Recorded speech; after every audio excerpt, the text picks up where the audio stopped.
hari iminsi umuntu avuka akibutswa ubuzima, hari n'indi minsi umuntu ava ku isi ariko iyo minsi igasigara abantu bari kwibaza ku rugendo rwe rwose.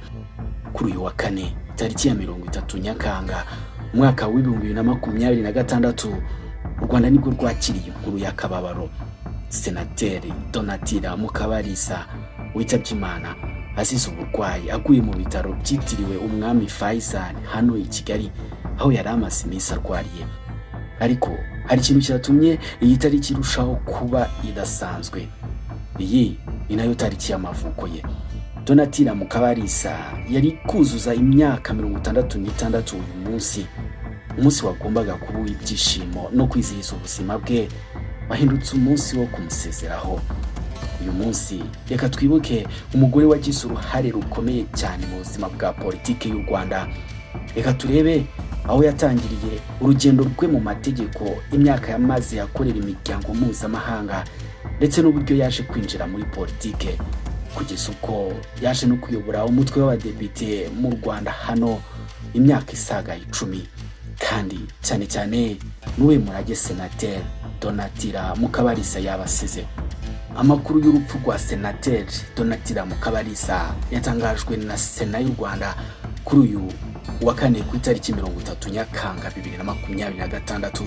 Sena yavuze ko yitabye Imana mu bitaro byitiriwe Umwami Faisal i Kigali, aho yari amaze iminsi arwariye. Inkuru y'akababaro yahise ikwira mu Rwanda, cyane cyane mu bantu bakurikiranye urugendo rwe rwa politike ndetse n'uruhare yagize mu buyobozi bw'igihugu. Ariko kugira ngo dusobanukirwe neza uwo Donatilla Mukabalisa wariwe, tugomba gusubira inyuma gatoya tugasubira ku minsi yatangiriyeho ubuzima bwe. Mukabalisa yavutse ku itariki 30 Nyakanga umwaka w'1960 i Nyamata, mu gace ubu gaherereye mu karere ka Bugesera. Ibi bivuze ko yapfuye ku munsi nyirizina yagombaga kwizihizaho isabukuru y'imyaka neza 66. Mu buzima bwe bwatangiye mbere y'uko aba izina rikomeye muri politike. Yize amashuri nyuma akomeza amasomo mu by'amategeko muri Kigali Independent University, aho yaje kugira uruhare mu kwigisha amategeko. Ubuzima bwe ntibwahise bushyirwa muri politike, ahubwo yabanje kunyura mu mwuga no mu miryango mpuzamahanga, kandi aha niho tubona intambwe y'ingenzi y'uru rugendo rwe. Nyuma y'amasomo ye, Mukabalisa yakoze mu nzego zitandukanye, yakoranye n'umuryango w'abibumbye WHO, ndetse anamara imyaka myinshi akorera UNDP, umuryango w'abibumbye ushinzwe iterambere.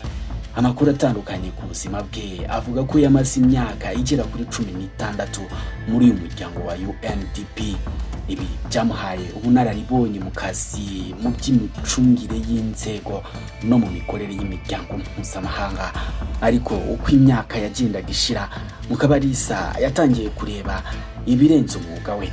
Yatangiye kwinjira no muri politike mu ntangiriro z'umwaka w'2000, kandi nk'uko yigeze kubivuga ubwe, kuba yaranyuze mu bihe bikomeye by'u Rwanda byagize uruhare mu gutuma afata icyemezo cyo kugira uruhare mu rugamba rwo kurwanya akarengane.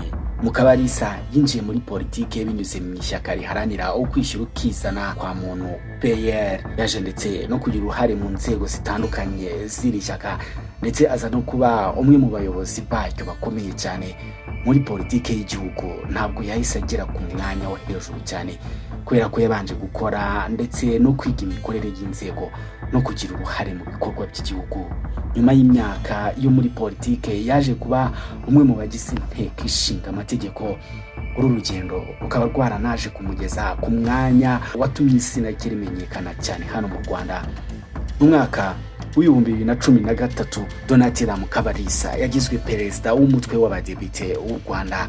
Yatangiye uwo mwanya ku itariki 3 Ukwakira umwaka w'2013, kandi ntabwo umwanya yamazemo igihe gito.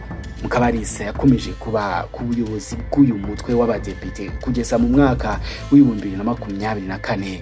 Ukuvuga ko yamaze imyaka isaga 10 ayoboye uru rwego rukomeye rw'inteko ishinga amategeko. Muri iyo myaka yayoboye ibiganiro byinshi, ayobora ibikorwa by'inteko, kandi ahagararira u Rwanda mu bikorwa bitandukanye bya parliament ku rwego mpuzamahanga. yabaye umwe mu bagore bamenyekanye cyane mu buyobozi bwa politike mu Rwanda. Aho ariko hari ikindi cy'ingenzi, kuba perezida w'umutwe w'abadepite ntabwo byari byiherezo ku rugendo rwe. Mu mwaka wa 2023 nyuma yo kuva ku mwanya wa perezida w'umutwe w'abadepite, Donatilla Mukabalisa yongeye kugana kuri Sena. Ku itariki 19 Nzeri 2024 yagizwe senateri ahagarariye ihuriro ry'amashyaka ya politike rizwi nka National Consultative Forum of Political Organizations. Ni ukuvuga ko urugendo rwe mu nteko ishinga amategeko rwari rukomeje kuva mu badepite ajya muri Sena, kandi kugeza ku munsi yitabye Imana yari agifite uwo mwanya. Usibye inshingano zo mu nteko ishinga amategeko, Donatilla Mukabalisa yari afite n'uruhare rukomeye cyane muri Liberty Party PL. Yabaye umuyobozi w'iri shyaka, kandi mu gihe cyo kwiyamamaza mu mwaka wa 2024 yarigaragaje nk'umuyobozi w'ishyaka, ndetse akaba yari n'umwe mu bantu bakomeye baryo. Ibi byatumye ibikorwa bye bya politike bitagarukira gusa mu nteko ishinga amategeko, kubera ko yagize n'uruhare mu bikorwa by'ishyaka no mu biganiro ku bijyanye n'iterambere ry'igihugu. Donatilla asize uwuhe murage? Azibukirwa kuki? Icya mbere, azibukwaho nk'umunyamategeko, azibukirwaho nk'umwarimu, azibukirwaho nk'umukozi w'imiryango mpuzamahanga, azibukwa nk'umunyapolitike, azibukwa nka perezida w'umutwe w'abadepite wamaze ku uwo mwanya imyaka isaga 10, azibukwa kandi nka senateri wakomeje kugira uruhare mu bikorwa by'igihugu kugeza mu munsi we wa nyuma. Ariko umurage w'umuntu ntabwo upimirwa gusa ku myanya yicayemo, ahubwo upimirwa no mu byo yakoze, abantu yakoreye, ndetse n'uburyo amateka amwibukiramo. Yakoze kubana natwe. Ese wowe Donatilla nicyo umwibukiraho? Niki kitazakuva mu mutwe? Turire muri comment, kandi dukomeze tumwifurize iruhuko ridashira. Imana imwakire mu bayo.